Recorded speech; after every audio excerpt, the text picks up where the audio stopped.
అందరికి నమస్కారం అండి. యాక్చువల్లీ లోపలికి వచ్చినప్పుడు చిన్న కన్ఫ్యూజ్ అయ్యాను. అంటే నిన్న ఒక మంచి సినిమా చూసిన ఎమోషన్లో ఏదో చెప్పేశాను. ఇంత సెటప్ ఉంటుందని అనుకోలేదు. యాక్చువల్లీ కార్లో వస్తున్నప్పుడు నాకు అర్థం లేదు. అంటే ఈ సినిమాకి నాకు ఏ సంబంధం లేదు. ఈ సినిమాలో నేను యాక్ట్ చేయలేదు, ఈ సినిమా నేను ప్రొడ్యూస్ చేయలేదు. కానీ ఒకటి గుర్తు చేసినండి ఈ సినిమా నాకు. మీరు సినిమా వాళ్ళు కాదు, సినిమా లవర్స్ అని గుర్తు చేసింది. అండ్ నాకు ఈ సినిమా థియేటర్లో కూర్చున్న ఫస్ట్ 10 నిమిషాలకి ఫస్ట్ టికెట్లు బుక్ చేసేటప్పుడు నేను చెప్పాలండి. నేను బన్నీ వెళ్దాం అనుకున్నాం, రిక్లైనర్ లేవన్నారు.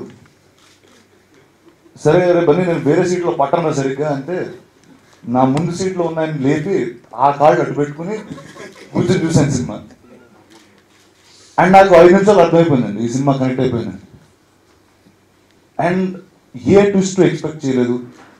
ఇప్పుడు చాలామంది ఒక థ్రిల్లర్ సినిమా అంటే అదే ఇంగ్లీష్ సినిమా ఫార్మాట్లో ఉంటుంది, అర్థం కాదు అనుకుంటారు. నేను యాక్చువల్లీ తెలుగుడినండి, ఇంగ్లీష్ వచ్చినట్టు నటించే ఒక తెలుగుడిని. అండ్ ఈ సినిమాలో ఒక థ్రిల్లర్ ఫార్మాట్ తీసుకున్నప్పటికీ చాలా తిరుగుతూనే ఉంటుంది.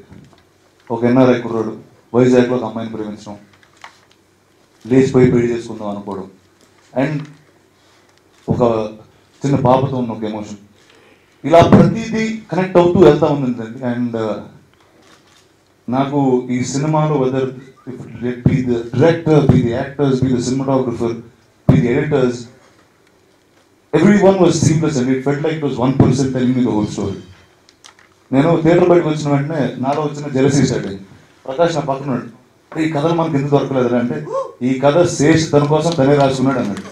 సరే ఓకే శేష్కి ఫోన్ చేద్దామని అప్పుడు ఫోన్ చేశానండి శేష్కి. Well, I can just go on talking about the film like this for hours. But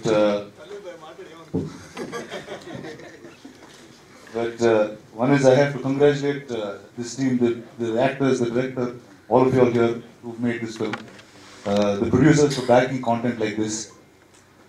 And ఇలాంటి సినిమాలు తెలుగులో చాలా తక్కువ వస్తాయి. బట్ ప్రజల ప్రోత్సాహంతో ఆడియన్స్ ఇలాంటి సినిమాని ఆదరిస్తున్నారని ఇప్పుడు అర్థమవుతుంది. అండ్ ఇలాంటి సినిమాలు మరెన్నో రావాలని. And the media members, the critics, I think all of you all should support cinema like this for all of us to grow. Thank you very much. For example, సినిమాలో ACP BV గారు ఇలా అంటే ఇంకా కంప్లీట్గా వాళ్ళ ఆ కంపెనీలో ఉన్న ప్రతి ఫర్నిచర్ని, మనుషుల్ని